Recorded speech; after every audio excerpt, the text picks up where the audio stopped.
স্বাগত ৭১ জার্নালে আপনাদের সঙ্গে আছে আমি রাকিব হাসান। দর্শক, সংবাদ পর্যালোচনা ভিত্তিক নিয়মিত অনুষ্ঠান আমরা খবরের নানান দিক বিশ্লেষণের চেষ্টা করি। আমরা চেষ্টা করি পত্র পত্রিকা, টেলিভিশন, ডিজিটাল মিডিয়া এবং অবশ্যই নিউজ পোর্টালে যে সমস্ত খবর হয় একে একে সেগুলো শিরোনাম আমরা জানিয়ে দিই এবং একই সঙ্গে সেই সমস্ত খবরের সঙ্গে যুক্ত মানুষদেরকে আমরা সংযুক্ত করি আমাদের আলোচনার টেবিলে। আমাদের স্টুডিও এবং অনলাইনে অতিথিরা যুক্ত হন, আমরা তাদেরকে প্রশ্ন করি এবং তারা আমাদেরকে উত্তরের গভীরে নিয়ে যান। সেই ধারাবাহিকতায় আজ আমার সঙ্গে স্টুডিওতে আছেন সিনিয়র সাংবাদিক সিরাজুল ইসলাম। সিরাজুল ইসলাম, আপনাকে আমন্ত্রণ জানাচ্ছি। ধন্যবাদ যে আপনি আমাদেরকে সময়টা দিচ্ছেন। এবং আপনি যদি আজ দিনভর খবর নিয়ে থাকেন, আপনি দেখবেন যে আসলে দিনভর আলোচনার শীর্ষে হচ্ছে আমাদের 4টি সীমান্ত, অর্থাৎ ভারত থেকে ক্রমাগত পুশ ইন করার একটা চেষ্টা চলছে। বিজেপি রীতিমতো প্রতিটা সীমান্তে বাধা দিয়ে একটা সমাধানের পর জানার চেষ্টা করছে। এখনও পর্যন্ত প্রায় 80 জন নোম্যান্স ল্যান্ডে আছে। আমরা এটা আলাপ করার চেষ্টা করব এবং বলে রাখি দর্শক, পুরো আয়োজনে আপনারা আমাদের সঙ্গে আছেন। এই আয়োজনে বিভিন্ন পর্যায়ে ধাপে ধাপে আমাদের অতিথিরা যুক্ত হবেন এবং আমরা তাদেরকেও প্রশ্ন করার চেষ্টা করব। এবং বলে রাখি দর্শক, এই মুহূর্তে আমার সঙ্গে অনলাইনে যুক্ত আছেন সাবেক রাষ্ট্রদূত মাহফুজুর রহমান এবং আমরা দেখতে পাচ্ছি নিরাপত্তা বিশ্লেষক লেফটেন্যান্ট জেনারেল মোহাম্মদ কামরুজ্জামান, অবসরপ্রাপ্ত, তিনি আছেন আমাদের এখানে। আমার দুজন সহকর্মী আছেন, নওগাঁ থেকে তন্ময় ভৌমিক এবং চাঁপাইনবাবগঞ্জ থেকে একেএস রোকন। আপনাদের সবাইকে আমন্ত্রণ জানাচ্ছি, ধন্যবাদ জানাচ্ছি আমাকে সময়টা দেওয়ার জন্য। আমরা আলাপ করব, সীমান্তের ছবিটা আমরা একটু বিশ্লেষণ করার চেষ্টা করব। তবে তার আগে আপনাদের সবাইকে আমরা প্রতিবেদনটা দেখাতে চাই যাতে করে আলাপ করতে সুবিধা হয়। আমরা যদি শুরুতে একটু প্রতিবেদনটা দেখে আসি। লালমনিরহাটের আততমারীর দুর্গাপুর এবং পাটগ্রামের শ্রীরামপুর ও আউরিয়া সীমান্তে পুশিনের চেষ্টা রুখে দিয়েছে এলাকার লোকজন। 3 সীমান্তের শূন্যরেখায় অবস্থান করছে 34 জন। এলাকার লোকজন জানান, বৃহস্পতিবার শেষ রাতে আদতমারীর দুর্গাপুর সীমান্তের শূন্যরেখায় 12 জনকে ফেলে যায় ভারতীয় সীমান্তরক্ষী বাহিনী বিএসএফ। এ সময় এলাকার লোকজন তাদের বাংলাদেশে প্রবেশে বাধা দেয়। পরে সেখানে অবস্থান নেয় বিজিবি। একইভাবে পাটগ্রামের শ্রীরামপুর ও আউলিয়া সীমান্তের শূন্যরেখায় 10 এবং 12 জনকে রেখে যায় বিএসএফ। তারা সবাই বাংলাদেশে ঢুকতে না পেরে শূন্যরেখায় অবস্থান নেয়। 3 সীমান্তে বিজিবির কড়া টহল চলছে। এলাকার লোকজনকে থাকতে বলা হয়েছে সতর্ক অবস্থায়। Come to legal way, but it is illegal way. Yes, same thing I am saying to you. It's a illegal way to push to They came here last night from India, we are not and it is pushing of that thing. It is pushing by BSF. যদি এভাবে আবার pushing করার চেষ্টা করে India, তাহলে এটা আসলে খুব দুঃখজনক। আমরা আসলে এটা মেনে নিতে পারতেছি না, আর আমরা এটা অ্যালাউ করবো না কখনো। রাত 4:30টার দিকে জানতে পারলাম আমি অসুস্থ, যে ইন্ডিয়ান বিএসএফ 3 জন মহিলা, একটা পুরুষ, একটা বাচ্চাকে পুশব্যাক করতেছে বাংলাদেশের। আটক করার পর সীমান্ত 925 ফিলের ওই পাশে আপাতত পুশব্যাকের লোক 3 মহিলা, 1 পুরুষ, 1 বাচ্চা আপাতত ওখানে রয়েছে। এদিকে কোম্পানি কমান্ডার ও অধিনায়ক পর্যায়ে 2 দফায় পতাকা বৈঠকের পরও কমেনি চাঁপাইনবাবগঞ্জের বাঙ্গাবাড়ি সীমান্তের উত্তেজনা। এই উত্তেজনার মধ্যেই ওই 28 জন ঝোপের মধ্যে খোলা আকাশের নিচে শূন্যরেখায় অবস্থান করছেন। সকালে খাদ্যের সন্ধানে তাদের শূন্যরেখায় আম গাছ থেকে আম পাড়তে ও এদিক সেদিক ছুটতে দেখা গেছে। অন্যদিকে জনবল বৃদ্ধি সহ সীমান্তে কঠোর নজরদারি ও তৎপরতা বাড়িয়েছে বিজিবি। নতুন করে আরও সদস্য বাড়ানোর পাশাপাশি নজরদারি বাড়াতে পরীক্ষা খনন শুরু হয়েছে। আমাদের বিজিবির প্রতিরোধে তাদেরকে আমরা 16 রাইডের ওপারে ভারতের অভ্যন্তরেই রাখার জন্য সমর্থ হয়েছি। তো ইতিমধ্যে ব্যাটালিয়ন কমান্ডার পর্যায়ে পতাকা বৈঠক সম্পন্ন হয়েছে, তাদের সাথে যোগাযোগ হয়েছে। এদিকে নওগাঁ সাপাহার সীমান্তে হাপানিয়া ও খোলমুডাঙ্গা সীমান্তের শূন্যরেখায় 17 জনকে রেখে যায় বিএসএফ। 16 বিজিবি নওগাঁ ব্যাটালিয়নের অধিনায়ক লেফটেন্যান্ট কর্নেল মোহাম্মদ আরিফুল ইসলাম মাসুম এ তথ্য জানান। হাসিবা আলী বর্ণা, 71। আমরা প্রতিবেদনটা দেখে নিলাম এবং আমরা আসলে আরেকটু আপডেট নিতে চাই, ঠিক এই মুহূর্তের খবরটাও জানতে চাই। 2 জন সহকর্মীর কথা বলছিলাম। আমি শুরুতে একেএস রোকন, চাঁপাইনবাবগঞ্জ থেকে আপনি আছেন, আপনার কাছ থেকে একটু জেনে নিতে চাই। প্রথম কথা হচ্ছে, যাদেরকে এখন পর্যন্ত আসলে বাংলাদেশে পুশিন করার চেষ্টা হয়েছে, সংখ্যাটা কেমন? আমরা তো নানামুখী সংখ্যা শুনতে পাচ্ছি, বৃহস্পতিবারের তুলনায় শুক্রবারে আরও কিছু নতুন যুক্ত হয়েছে। আপনার হিসেবে কতজনকে চেষ্টা চলেছে বাংলাদেশে ঠেলে পাঠানোর এবং কোন প্রমাণ সাপেক্ষে আসলে কাজটা করা হচ্ছে? বিএসএফ এর যুক্তিটা আসলে কি ছিল এবং তাদেরকে যে নোম্যান্স ল্যান্ডে রাখার কথা বলা হলো, তারা সেখানে কেমন আছে? সবচেয়ে বড় কথা, রাতটা আসলে কি হবে? মানে কাজটা দিনের আলোতে করলে একরকমের, রাতের বেলা করলে তো অন্য রকমের। রাতের ছবিটা আসলে কেমন, কি তথ্য আছে একবারে ছোট করে? জি, শুভরাত্রি। চাঁপাইনবাবগঞ্জে বাঙ্গাবাড়ি সীমান্তে যখন বৃহস্পতিবার যে লাইট গুলো ছিল, বর্ডারের যে সীমান্ত এলাকার যে লাইট গুলো ভারতের, সেগুলো কিন্তু বন্ধ করে দেওয়া হয় এবং সেই বন্ধ করে দিয়ে কিন্তু ঝোপের মধ্যে তাদেরকে ছেড়ে দেওয়া হয়। এবং যখন সকাল হওয়ার ঠিক আগ মুহূর্তে কিন্তু তারা বাংলাদেশের মধ্যে প্রবেশের চেষ্টা করে, তখন কিন্তু ওখানকার যারা পাহারাদার তারা কিন্তু বিষয়টা তাদের নজরে আসে এবং সাথে সাথে তারা বিজেপিকে জানানোর পরে কিন্তু বিজেপি তাদেরকে প্রতিহত করে। এবং আমরা যেটা দেখেছি যে তারা কিন্তু গতকালকে আমরা যখন প্রতিবেদন করতে যাই এবং আজকেও বৃষ্টি এবং প্রচন্ড রোদের মধ্যে তারা কিন্তু অবস্থান করছিল। এবং সকালে সব থেকে কষ্টদায়ক ব্যাপার হচ্ছে যে সকালে তারা কিন্তু খিদের জন্য কিন্তু ছটফট করতেছিল, ছোট বাচ্চাগুলোর আমরা কান্নার আওয়াজও পেয়েছি। এবং আমরা যেটা দেখলাম যে তারা কোনো খাবার সম্ভবত ছিল না, যার কারণে তারা কিন্তু যে নোম্যান্সল্যান্ডে যে আম গাছগুলো রয়েছে সেই আম গাছগুলো আম পেড়ে কিন্তু তারা ক্ষুধা নিবারণের চেষ্টা করছিল। তারপরে কিন্তু বিএসএফ এর কিন্তু কোনো আগ্রহ ছিল না তাদের প্রতি। ভারতীয় অংশে তারা দীর্ঘদিন অবস্থান করছিল, তাদের কোন যুক্তিতে তাদের বাংলাদেশে পাঠানো হচ্ছে এমন জবাব কিন্তু বিজেপির পক্ষ থেকে অনেকবার চাওয়া হয়েছে। কিন্তু আজকে দিয়ে মোট 3 দফা পতাকা বৈঠক হয়েছে, বিএসএফ এর পক্ষ থেকে এখনো উত্তরই আসেনি, বরং তারা বলছে যে তারা বাংলাদেশি, তাদেরকে বাংলাদেশে এই জন্য পাঠিয়ে দেওয়া হয়েছে। এবং বিজেপির পক্ষ থেকে বারবার বলা হচ্ছে যে এটা কোনো আইনি প্রক্রিয়া না এবং এই প্রক্রিয়া বাদ দিয়ে তারা কূটনৈতিক পর্যায়ে যোগাযোগ করে বিষয়টা সুরাহা করার জন্য বারবার বললেও কিন্তু বিএসএফ এখানে কর্ণপাত করছে না। এবং আজকে কিন্তু আমরা যতটুকু দেখেছি যে বিএসএফ এর সাথে কোম্পানি পর্যায়ে যে বৈঠক, সেখানে কিন্তু একটু তর্ক বিতর্ক আমরা লক্ষ্য করেছি। আর আপনি কতজন জমা করা হয়েছে এই বিষয়টা আমরা যতটুকু জানতে পেরেছি যে ওই 28 জনই অবস্থান করছে এবং রাত দিন সেখানে ঝোপের মধ্যে অবস্থান করছে। তবে আমরা বিভিন্ন মাধ্যমে ভারতের আমরা কয়েকজন গণমাধ্যমের সাথে আমার কথা হয়েছে মালদায়, তাদের কাছ থেকে আমরা যেটা জানতে পেরেছি যে ইংলিশ বাজার যে থানা রয়েছে সেখানে তারা 2টা রুম ভাড়া নিয়েছে পুলিশ, সেখানকার পুলিশ, এবং সেখানে অন্তত 15 থেকে 20 জন আরো তারা তাদের দাবি কথিত যে বাংলাদেশি বলে দাবি করছে সেখানে তাদের রাখা হয়েছে। এবং আমরা ধারণা করছি হয়তো তাদেরকেও আবার হয়তো শিবগঞ্জ এবং এই সাপাহার এই এলাকার মধ্যে দিয়ে কোন এক জায়গা দিয়ে আবারও তাদেরকে পুশিং করার চেষ্টা করবে বিএসএফ। এমনটা আমরা আমাদের এই দিক থেকে আসলে কতটা নিরাপত্তা বিষয় জোরদার করা হয়েছে সেগুলো কেমন দেখেছেন? রাকিব, আপনি জানেন যে চাঁপাইনবাবগঞ্জের মানুষ বরাবরই কিন্তু সীমান্তে বেশ সজাগ থাকে এবং এর আগেও কিরণগঞ্জ সীমান্তে এমনটি হয়েছিল। গত রাতে কিন্তু রাত 10টার দিকে একটা আমরা কিরণগঞ্জ সীমান্তে উত্তেজনা দেখেছিলাম এবং সেখানে কিন্তু আমরা একটা ভিডিও ক্লিপও সেখানে দেখেছি সামাজিক যোগাযোগ মাধ্যমে, যে অন্তত শতাধিক জনগণ তারা বিভিন্ন টর্চ লাইট নিয়ে কিন্তু সীমান্তের দিকে মানে নজরদারি চালাচ্ছে। পাশাপাশি বিজেপির একটা শক্ত অবস্থান ছিল। তো সব মিলিয়ে কিন্তু বিজেপির থেকে আমাদের এই সীমান্তবাসীর কিন্তু একটা সজাগ দৃষ্টি রয়েছে এবং বিজেপি রাত্রিকালীন যে সমস্ত প্রস্তুতি, সেই প্রস্তুতি নিয়েই তারা কিন্তু নজরদারি চালাচ্ছে। তো আমরা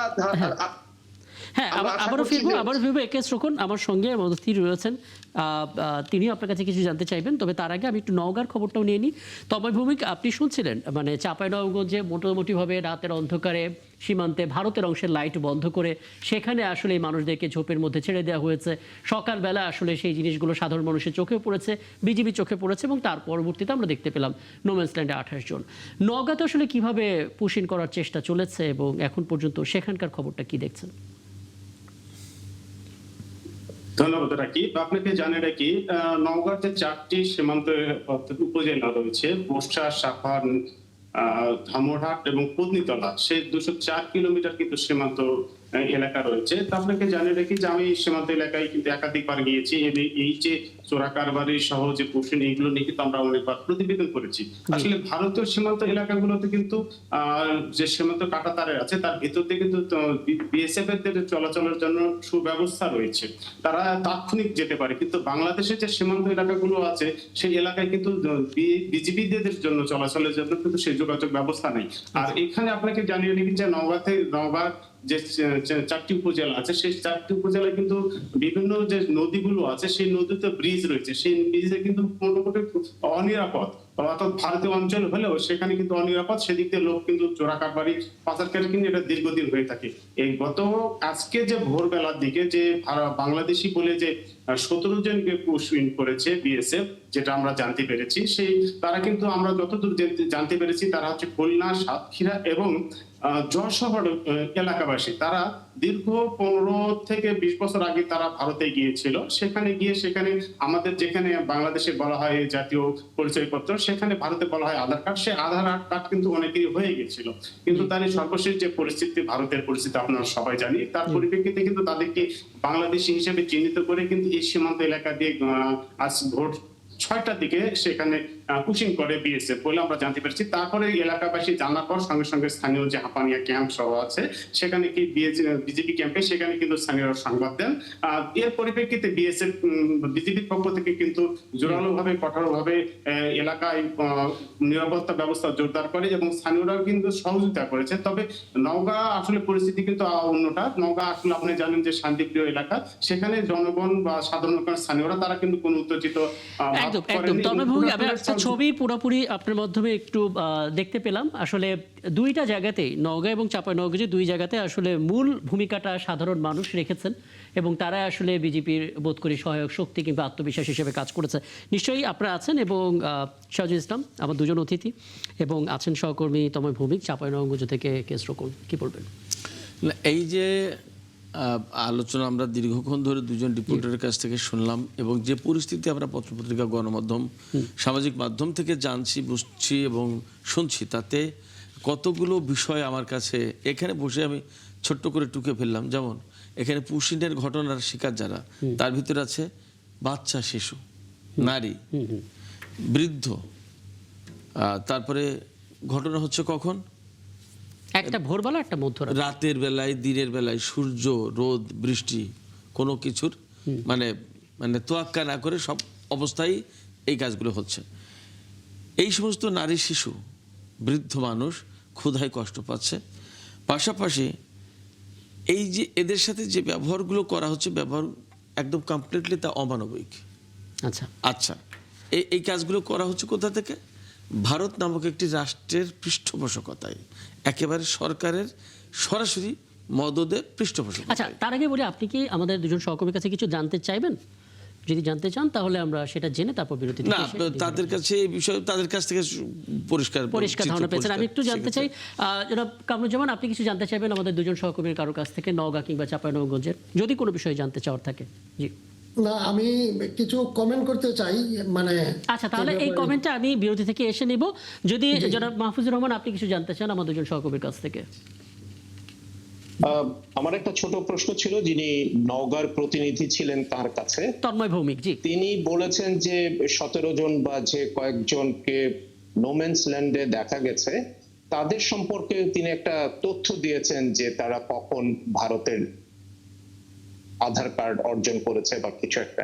এই তথ্যগুলি উনি কিভাবে পেলেন? উনি কি নিজে গিয়ে ইন্টারভিউ নিয়ে সেটা জেনেছেন? বা তন্ময় যদি একটু পরিষ্কার করতেন আধার কার্ডের বিষয়টা। জি ধন্যবাদ। সেখানে আমাদের যারা গণমাধ্যম কর্মীরা গিয়েছেন এবং প্রশাসনের সাথে কথা বলেছে, তারা এখানে মোটামুটি আমাদের নিশ্চিত করেছেন যে তারা দীর্ঘ 20 থেকে 15 বছর তারা কিন্তু ভারতে গিয়েছিলেন। গিয়ে যাওয়ার পর সেখানে কিন্তু এই রাজমিস্ত্রি সহ বিভিন্ন পেশার সাথে জড়িত হয়ে যান। তারা খেটে খাওয়া শ্রমিক।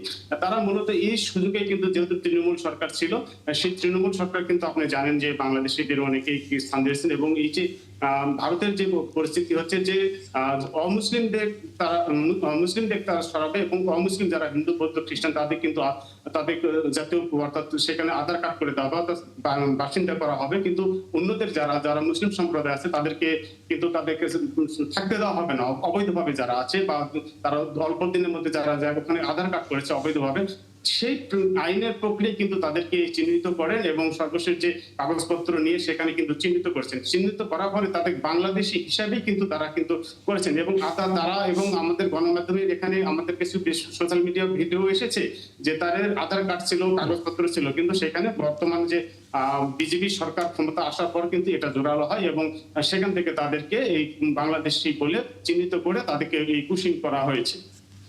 আচ্ছা, হ্যাঁ, যারা মাহমুদুর রহমান বোধহয় কিছুটা পরিষ্কার করতে পেরেছেন তবে ভৌমিক। আচ্ছা, আমি একটা বিষয় একটু একেস যখন আপনার কাছ থেকে পরিষ্কার হয়ে নিই, আমরা দেখেছি যদি ভারতে সত্যিকার অর্থ এখানে বাংলাদেশি কেউ থেকে থাকে, তাদের আত্মীয় স্বজন তো এখানে থাকার কথা। এখন পর্যন্ত নোম্যান্স ল্যান্ডে যারা আছেন তাদের কোনো একজনের আত্মীয় এই দেশে পাওয়া গেছে বা কেউ দাবি করেছে এমন কোনো ছবি দেখেছেন? রাকিব, আমি গত 3 দিন থেকে আজকে নিয়ে মোট 3 দিন আমি ওই সীমান্ত এলাকায় অবস্থান করেছি সারা দিন ব্যাপী, কিন্তু এমন কোনো আমরা খোঁজ পাইনি যে তারা তাদের আত্মীয় স্বজন কেউ আছে। বা আমরা জানার চেষ্টা করেছি যেটা আমাদের সহকর্মী বলছিলেন, কিন্তু সেখান থেকেও বিজিবিও নিশ্চিত করতে পারেনি যে তারা আসলে বাংলাদেশে তাদের অবস্থান ছিল কিনা। তবে আমাদের ধারণা যে তারা ভারতীয়, ভারতের তারা নাগরিক এবং দীর্ঘদিন তারা ভারতে বসবাস করছে। তাদের সম্প্রীতির নাম কেটে দেওয়ার পরে এবং তারা মুসলিম, আমরা জানতে পেরেছি যে কয়েকজন মুসলিমও আছে। তো ধারণা করছি যে তাদের মানে ধর্মীয় একটা কারণে তাদেরকে মানে বুঝতে পারছি। হ্যাঁ, আপনারা তো সারাদিন নজর রেখেছেন, সকালবেলা নিশ্চয়ই আবারও সেই সীমান্তে যাবেন, সেই ছবিগুলো সেই তথ্যগুলো ধারাবাহিকভাবে পেতে থাকবো। অনেক ধন্যবাদ, শুভরাত্রি। পরবর্তীতে আবার আশা করি প্রয়োজনে যুক্ত হব আপনাদের সঙ্গে। এবং দর্শক, আপনারা আছেন ৭১ জানুয়ারি, আমরা আমাদের অতিথির কাছে ফিরবো। সাজিদুল ইসলাম, একটা বিষয় একটু বলবেন, মানে আমরা হঠাৎ করে যদি আমরা ধরি তাহলে প্রায় বছর খানেক ধরে আমরা সীমান্ত অস্থিরতা টের পাচ্ছি, আর এখন তো রীতিমতো পুশ ইন করার চেষ্টা চলছে। রণদী জয়সওয়াল বলে দিলেন যে সমস্ত রকমের আয়োজন, সমস্ত রকমের ব্যবস্থা তারা নেবেন। হঠাৎ করে কেন এই পুশ ইন করার চেষ্টা ভারতের? রাকিব, আমি খুব সরাসরি যদি বলি তাহলে বলবো যে দেখেন, বাংলাদেশের সরকার গঠিত হয়েছে মাত্র 3 মাস কয়েকদিন, 100 দিন এরকম 100 দিন পার হয়েছে। আচ্ছা, এটা একটা ব্যাপার। আর ভারতে পশ্চিমবঙ্গে নির্বাচন হয়ে গেল এবং সেখানে বিজেপি ক্ষমতা এসে আমাদের পশ্চিমবঙ্গের সাথেই সবচেয়ে সম্ভবত সীমান্তের সমস্যাটা সবচেয়ে বেশি। তো এই যে দুটো ঘটনাই কিন্তু রাজনৈতিক, ফলে এই যে পুশব্যাকের যে ঘটনা, এটা একদম কমপ্লিটলি প্রথমত প্রধানত রাজনৈতিক দিক থেকেই দেখার যথেষ্ট সুযোগ আছে এবং যৌক্তিক আমি মনে করি। এর সাথে তো ডিপ্লোম্যাটিক ব্যাপার আছেই। মাহফুজ ভাই আছেন, ডিপ্লোম্যাটিক বিষয়ে আমরা অনেক ওনার কাছ থেকে আশা করি জানতে পারবো। তো তারপরে আমি বলবো এখানে যে এই যে বাংলাদেশের সরকারকে, বিশেষ করে বিএনপি সরকারকে সবসময় চাপে রাখার জন্য ভারতের পক্ষ থেকে বিশেষ কতগুলো তৎপরতা থাকে। এই পুশব্যাকের যে কাহিনী, এটা তো এই কিছু বছর আগের তো ঘটনা, মনে হয় 15-20 বছর আগের ঘটনা। সম্ভবত বেগম খালেদা জিয়া তখন দেশ পরিচালনার দায়িত্বে, তখন থেকেই এই ঘটনা শুরু হয়েছিল ভারতের পক্ষ থেকে। কেমন? এবং এগুলো কমপ্লিটলি বাংলাদেশকে বিব্রতকর একটা অবস্থায় রাখা, অপ্রস্তুত অবস্থায় ফেলানো, বাংলাদেশের সরকারকে চাপে রাখা, এই সমস্ত উদ্দেশ্যেই শুরুটা করা হয়েছে। আচ্ছা, এখানে কি একটু পরিষ্কার করবেন এই অংশটা? মানে ডক্টর ইউনূসের যে সময়কাল, সেই সময়কালে পশ্চিমবঙ্গ, ইনফ্যাক্ট ভারত বলতো জিহাদি সরকার। এরপর যখন বিএনপি ক্ষমতায় এলো তখন তো তাদের আরও সহায়তা করার কথা ছিল, কারণ বিএনপি উদার রাজনৈতিক দলে বিশ্বাসী, এবং এই তথ্যটা নিশ্চয়ই ভারত জানে, অন্তত ডক্টর ইউনূসের সময় চাইতে। তাহলে কেন চাপে ফেলবে? এই কারণে যে এর সাথে বেশ কিছু ব্যাপারও তো আছে। আমি আসছিলাম সেখানে। আমরা এই মুহূর্তে পদ্মা ব্যারেজ করছি, তিস্তা ব্যারেজ করছি, এর সাথে চীনের ইনভলভমেন্ট আছে, ভারতের বাংলাদেশে। এটা সোজা কথা, একদম রাগঢাক না করেই যদি বলি, খুব সহজ করে বললে বলা যাবে যে বাংলাদেশের বৃহত্তর অংশের মানুষের ভেতরে ভারত বিরোধিতা আছে। ভারতকে আমাদের প্রতিবেশী হিসেবে যে রকম সুপ্রতিবেশী হওয়ার দরকার ছিল ভারতের, সেই রকম না হওয়ার কারণে বাংলাদেশের মানুষ ভারতকে প্রতিবেশী দেশ হিসেবে সেইভাবে সম্মানের চোখে, ভালোবাসার চোখে দেখে না, দেখতে পারে না, পারার কোনো প্রেক্ষাপট তৈরি করতে পারেনি আসলে এই বৃহত্তর বাংলাদেশ। আশপাশের অন্যান্য দেশ, আশপাশের সব কোনো দেশের সাথে ভারতের সম্পর্ক আলটিমেটলি ভালো না। এগুলো অনেক কারণ আছে। এই যে পুশিনের যে ঘটনাটি নিয়ে আমরা আলোচনা করছি, এই যে অমানবিক একটা ব্যাপার আপনি খেয়াল করুন, সেখানে ছোট ছোট বাচ্চা আছে, ক্ষুধায় কাতরাচ্ছে, কষ্ট পাচ্ছে, সেখানে নারী আছে, বৃদ্ধ, পুরুষ মহিলা সব রকম মানুষ আছে, তাদেরকে রাতের বেলায় ঝোপের ভেতরে, জঙ্গলের ভেতরে ছেড়ে দেওয়া হচ্ছে একটা সভ্য দেশের সরকারের পক্ষ থেকে এই কাজ করা হচ্ছে। এটা ভাবা যায় এই আধুনিক সময়ে কতটা অমানবিক একটা ব্যাপার। অথচ ভারতকে বলা হয় যে পৃথিবীর সবচেয়ে বড় গণতান্ত্রিক রাষ্ট্র। এই কি গণতান্ত্রিক এবং মানবিক রাষ্ট্রের এই আধুনিক সভ্যতার সময় এই কি তাদের পরিচয়, তার পরিচয় এগুলো? এটা যেমন একটা ব্যাপার, তেমনি আশ্চর্য হয়ে যায় যে ভারতের মতো একটা দেশের পক্ষ থেকে যখন এই রকম কাজগুলো করা হয়, তখন আন্তর্জাতিক সম্প্রদায়ের পক্ষ থেকে, জাতিসংঘ নামক একটা প্রতিষ্ঠান আছে, তার পক্ষ থেকে তেমন কোনো কথা বলা না, কোনো বক্তব্য একেবারেই চুপ, একেবারেই আশ্চর্য রকমভাবে তারা চুপ থাকে। এবং একটা জিনিস হচ্ছে কি, যে বাংলাদেশ সরকারকে কেন চাপে ফেলতে চায় তারা? সবসময় দেখবেন আমরা একদম পরিষ্কার করে বলতে পারি, একদম ধরে ধরে বলা যাবে যে বিগত নির্বাচনগুলোতে ভারত কতটা নগ্নভাবে হস্তক্ষেপ করে বাংলাদেশের আওয়ামী লীগ সরকারকে ক্ষমতায় রাখার চেষ্টা করেছে। কেন? শুধুমাত্র তাদের স্বার্থের জন্য। কেমন এই জায়গায় বিএনপি আসলে বা ফ্যাসিবাদ পরবর্তী যে সরকারই আসুক না কেন ক্ষমতায় বা রাষ্ট্র পরিচালনার দায়িত্বে, তাদের কাছ থেকে তো সেইগুলো পাওয়া যাবে না। এখন শুধুমাত্র তাদের উপরে নানাভাবে অযাচিত হস্তক্ষেপের মাধ্যমে অযাচিতভাবে যদি তাদেরকে চাপে রাখা যায়। তার মানে এখন যদি বাংলাদেশ আগামীকাল সকালে সিদ্ধান্ত নেয় চীনের সঙ্গে তিস্তা ব্যারেজ নিয়ে কোনো আলাপে যাবে না, পাকিস্তানের সাথে কোনো চুক্তিতে যাবে না, শুধুমাত্র ভারতের সাথে এই সমস্ত চুক্তি, অনেক কিছু পরিবর্তন হয়ে যাবে, মানে সীমান্তে অনেক কিছু পরিবর্তন হয়ে যাবে। আচ্ছা, আমি একটু পরিষ্কার হয়ে নিই, আরও অনেকগুলো বিষয় রয়েছে, সেগুলো টুকরো করে জানবো এবং আপনি আলাপে ফাঁকে আছেন, আপনিও প্রশ্ন করতে পারেন। জনাব কামরুজ্জামান, আপনি একটা মন্তব্য করতে চেয়েছিলেন, সেটা তো শুনবো, সাথে একটু যুক্ত করবেন। মানে এই মুহূর্তে আমি একই প্রশ্ন দুজনকেই করবো, আপনার কাছে শুরুতে একটু জানতে চাই, এই মুহূর্তে নোম্যান্স ল্যান্ডে যদি মানুষ জড়ো হতে থাকে এবং ক্রমান্বয়ে সেখানে শিশুদের, নারীদের সংখ্যা বাড়তে থাকে, তারা যদি মানবেতর জীবনযাপন করতে থাকে, আমরা আসলে আমাদের কোন লেন্সে ব্যাপারটা দেখব? মানে আমরা আসলে কি করতে পারি সেক্ষেত্রে? আমাদের দিক থেকে করণীয়টা কি? এভাবে মানুষ জমতে থাকবে সেখানে, এবং কি বলবেন? ৭১ টিভির দর্শকদের শুভেচ্ছা জানিয়ে এবং আমাদের সাথে যারা আছেন তাদের সবাইকে সালাম জানিয়ে আপনার প্রশ্নের উত্তরে আমি বলতে চাই, এই যে ভারত পুশিং করছে এবং আমরা একটু আগে যে কথাগুলো শুনলাম, এই দুই সাংবাদিক বললেন দেশের দুই প্রান্ত থেকে, এগুলো কথাবার্তাগুলো একবারে আমরা সবচেয়ে বটম লেভেল যেটাকে বলি, এটা টেকনিক্যাল লেভেল। টেকনিক্যাল লেভেলের উপরে যেটা, এটা হলো আপনার অপারেশনাল লেভেল। অপারেশনাল লেভেলের উপরে বলি স্ট্র্যাটেজিক লেভেল, এবং সর্বোপরি হলো আপনার পলিটিক্যাল লেভেল। ভারতের কেন্দ্রীয় সরকার আমাদের এই যে বাংলাদেশের চতুর্দিকে যে ভারতের 5টা স্টেট আছে, এই স্টেট গভর্নমেন্টগুলোকে ইনস্ট্রাকশন যে দিয়েছে এটা পলিটিক্যাল, এবং এই স্টেটগুলো তারা যেই পদ্ধতি নিয়েছে এটা হলো ওদের স্ট্র্যাটেজি। এই স্ট্র্যাটেজিকে ফলো করে আপনার বিএসএফ এবং বাংলাদেশের বিজিবি, এদের লেভেল যেটা, এটা হলো অপারেশনাল। তো অপারেশনাল লেভেলটা হলো যখন আপনার ফ্ল্যাগ মিটিং হয় বা কমান্ডার লেভেলে কথাবার্তা হয়। আমরা যেটা দেখলাম, এই যে নোম্যান্স ল্যান্ডে যে পুশিং করে দিয়ে ওরা বসে আছে, এটা টেকনিক্যাল লেভেলে কথাবার্তা বলছে। তো পুশিং এরকম করবে না যদি আমরা এই প্রবলেমটাকে 4টা লেভেলেই যদি আমরা এটাকে মানে পর্যালোচনা করি এবং সেভাবে পদক্ষেপ নেই।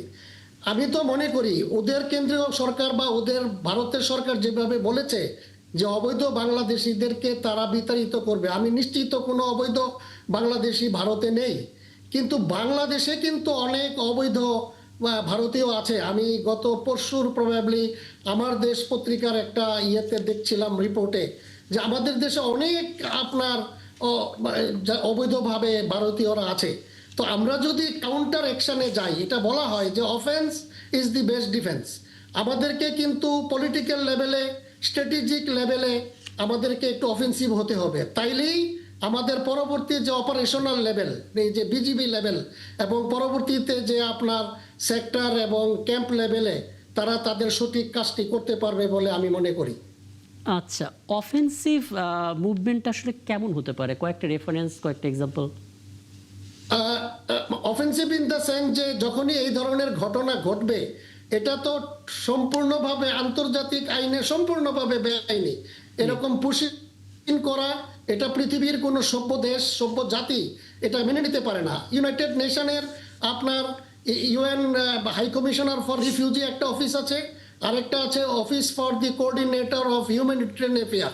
এটাকে আমরা না এই সমস্ত আন্তর্জাতিক যেই প্রতিষ্ঠানগুলোর কথা বললেন মোহাম্মদ কামরুজ্জামান, আপনি অনেক অভিজ্ঞ, আপনি মানে সেনাবাহিনী মানে একদম উচ্চপদস্থ কর্মকর্তা হিসেবে কাজ করেছেন দীর্ঘদিন।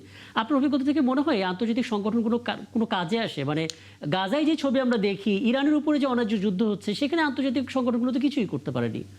এই সমস্ত আন্তর্জাতিক মানে সংগঠনগুলো আমি এই কারণে রেফারেন্স করছি যে আপনি যখন মানে ইন্টারন্যাশনালি প্লে করবেন, আপনার যারা বন্ধু প্রতিম বা ইভেন যারা নিরপেক্ষ, তারা যখন দেখবে যে আপনি রাইট রেফারেন্সে রাইট কাজটা করছেন, তখন কিন্তু আপনি সকলের সাপোর্ট পাবেন।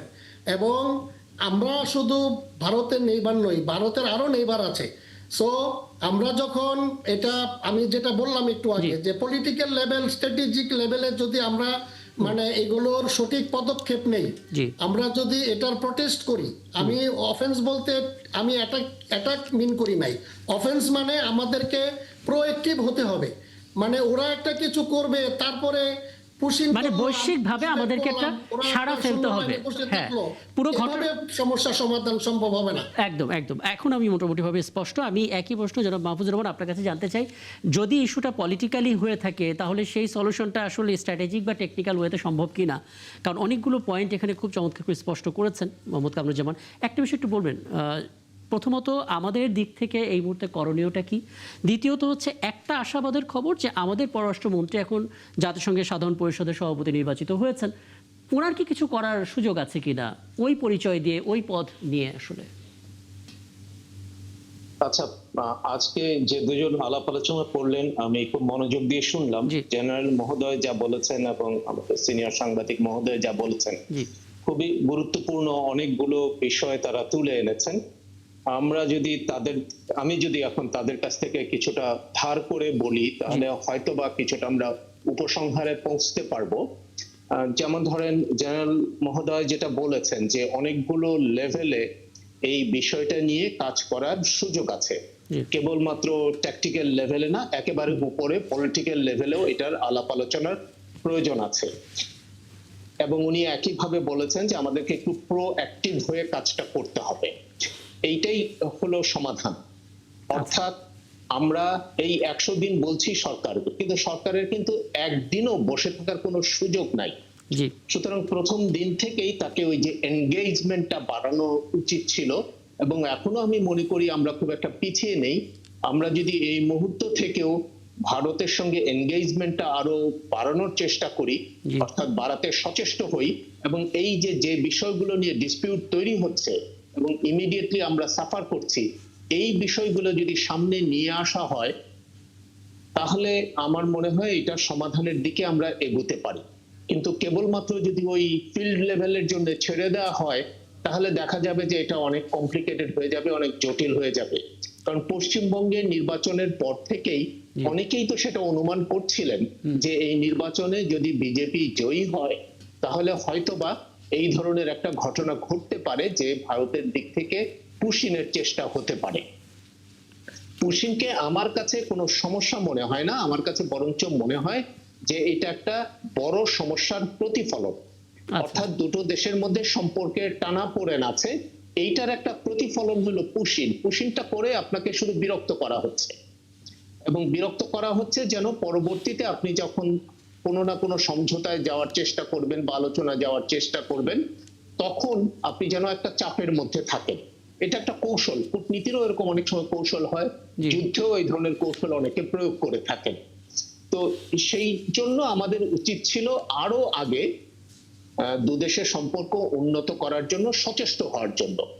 সেটা যদি আমরা একটা স্টেপ এগিয়ে যেতে পারতাম, তাহলে এই ধরনের ছোট সমস্যা সম্ভবত আমাদের এই মুহূর্তে মোকাবেলা করতে হতো না।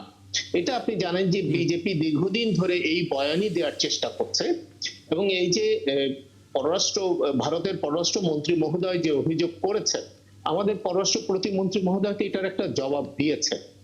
কিন্তু যদি জিনিসটা এরকম হয় যে এই বাংলাদেশ বা এই অঞ্চল থেকে কেউ একজন কোনো এক সময় ভারতে মাইগ্রেট করে থাকে, যেটা ওই যে নওগাঁর প্রতিনিধিও কিছুটা বলছিলেন, এগুলো তো প্রমাণিত না, কিন্তু এরকম অভিযোগ যদি আসে, সেই অভিযোগগুলো যত দ্রুততার সঙ্গে আমরা সমাধান করতে পারি, এবং এটা সমাধান করার জন্য ভারত যেন আমাদেরকে সহযোগিতা করে, কারণ আপনি যে লোকটা অভিযুক্ত সেই লোকের ইন্টারভিউটা না নেওয়া পর্যন্ত তো আপনি নিজে নিশ্চিত হতে পারছেন না। একদম একদম।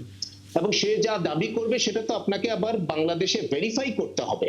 যেমন কথা ঘটলো যে তার আত্মীয় স্বজনরা কেউ আছে কিনা এখানে, তো এই ধরনের ভেরিফিকেশন নিশ্চিত হওয়ার পরেই আপনি একজনের ব্যাপারে সিদ্ধান্ত দিতে পারেন।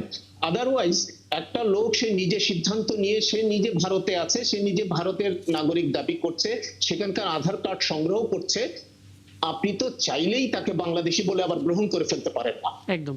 সুতরাং আপনাকে নিশ্চিত হতে হবে। আর এখানে সবচাইতে বড় যেটা দুজনই বলেছেন সেটা হলো যে পুরো প্রক্রিয়াটাতেই ভারত একটা অমানবিক কাজ করছে।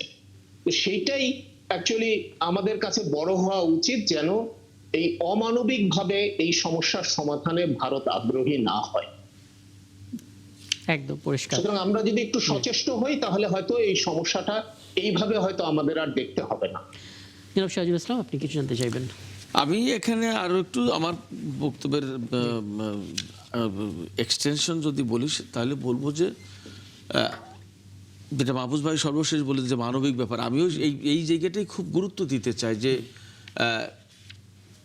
এই যে মানুষগুলো যাদেরকে পুশিং করার চেষ্টা করা হচ্ছে বা আমরা পুশব্যাক করব, অর্থাৎ দুই দেশের ধাক্কাধাক্কির ভেতরে থাকবে, তাদের জীবন আছে, তাদের ডেফিনেটলি কোনো না কোনো ভূমি আছে, হয় তারা ভারতের নাগরিক না হয় বাংলাদেশের নাগরিক, নিশ্চিতভাবে এই দুই দেশের কোনো না কোনো দেশের নাগরিক। এই দুই দেশের সরকারের উচিত হচ্ছে তাদের নাগরিকত্ব কনফার্ম করা, তাদের অধিকার নিশ্চিত করা, তাদের বাঁচার অধিকার এবং থাকার অধিকার নিশ্চিত করা। কিভাবে সম্ভব? মানে এটা যদি ওই দেশ পলিটিক্যালি মোটিভেট হয়ে এক ধরনের ষড়যন্ত্রমূলক কাজ করে থাকে তাহলে আলোচনায় সমাধান সম্ভব। এইটা গভর্নমেন্ট টু গভর্নমেন্ট আলোচনায় এর একটা পথ নিশ্চয়ই বের করা যায় এবং বের করা সম্ভব। তারা কোন দেশের নাগরিক এটা অবশ্যই বের করা সম্ভব। এখন সংকটটা যে জায়গায় সেটা হচ্ছে যে দেখুন, মমতা ব্যানার্জি দীর্ঘদিন যাবৎ ক্ষমতায় ছিলেন, এই পুশিনের ঘটনা তো তখন ঘটেনি, এটা তো রাজনৈতিক উদ্দেশ্য, হীন উদ্দেশ্যে করা। এখানে মানবতা মানবিকতা বা এরাও দেশের নাগরিক, সে হোক বাংলাদেশের আর ভারতের, এই সমস্ত বিষয়গুলো যদি গুরুত্বপূর্ণ হতো তাহলে তো এইভাবে করা এই কাজগুলো করা হতো না। এ তো রাজনীতি পেছনে কাজ করছে বলেই এই সংকটটা তৈরি করা হয়েছে।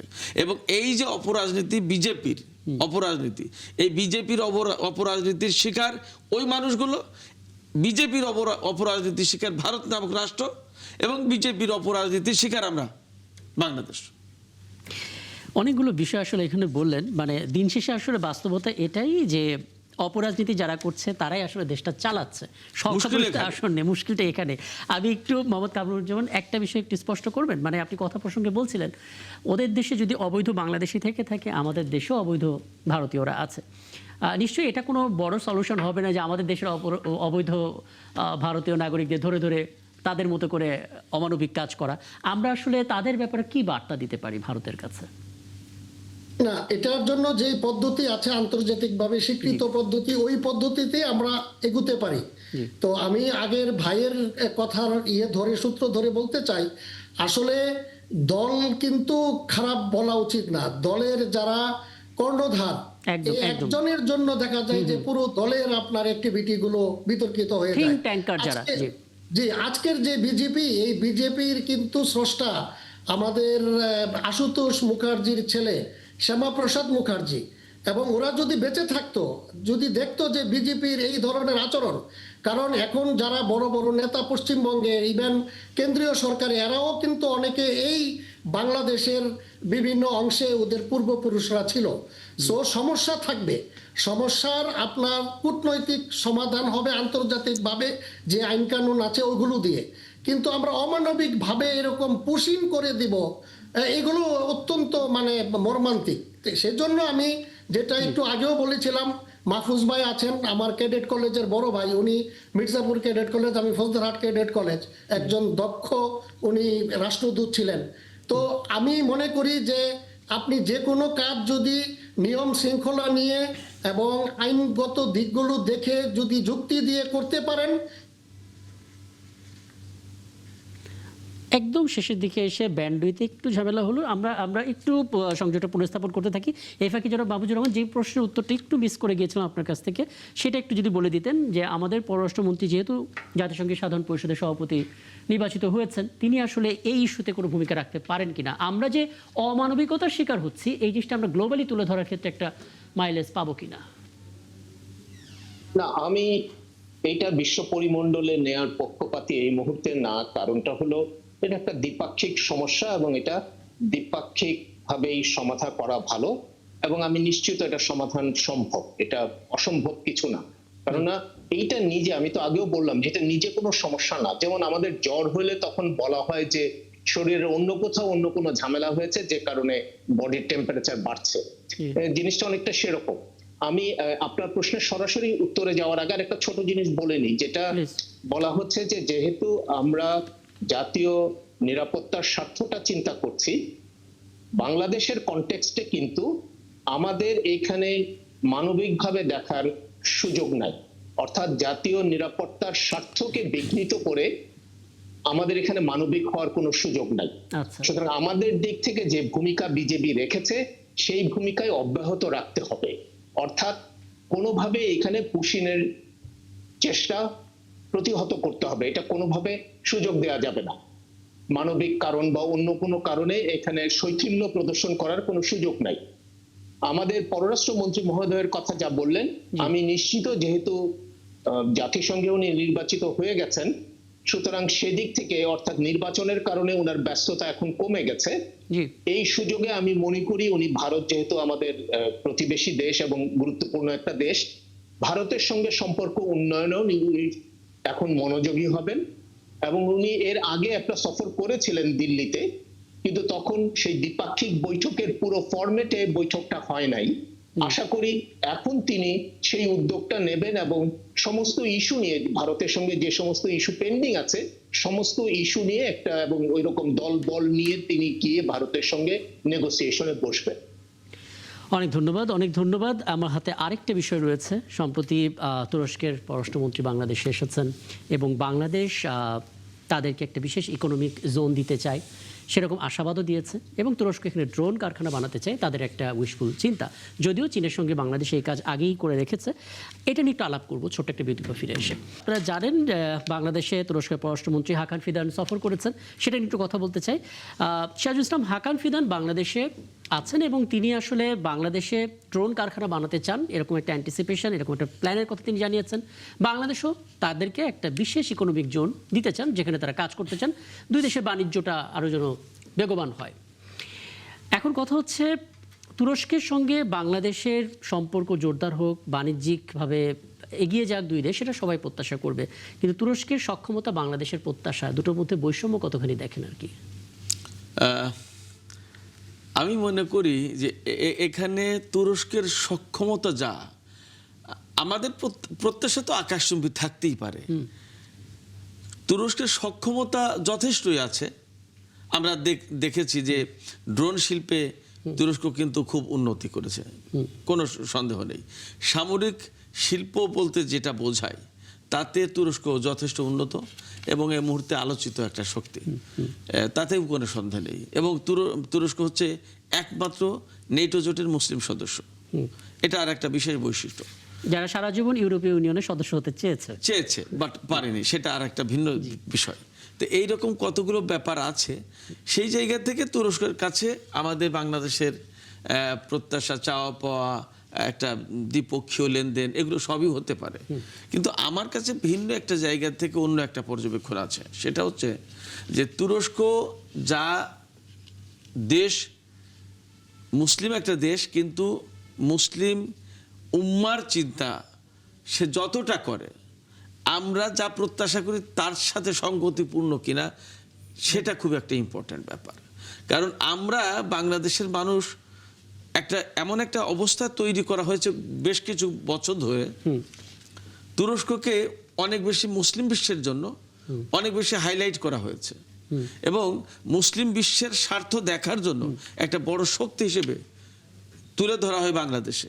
কিন্তু বাস্তবতা আমি যা দেখেছি, আমি খুব একদম যদি ছেঁড়া কাটা কথাবার্তা বলি তাহলে এইভাবেই বলতে হবে যে বাস্তবতায় তুরস্ক কিন্তু এই মুসলিম উম্মা বা মুসলিম সেন্টিমেন্ট থেকে যে বাংলাদেশের জন্য বা অনেক বিশ্বের অনেক মুসলিম দেশের জন্য যে অনেক কিছু করেছে, নট দ্যাট, আমি এরকম কিছু নেই।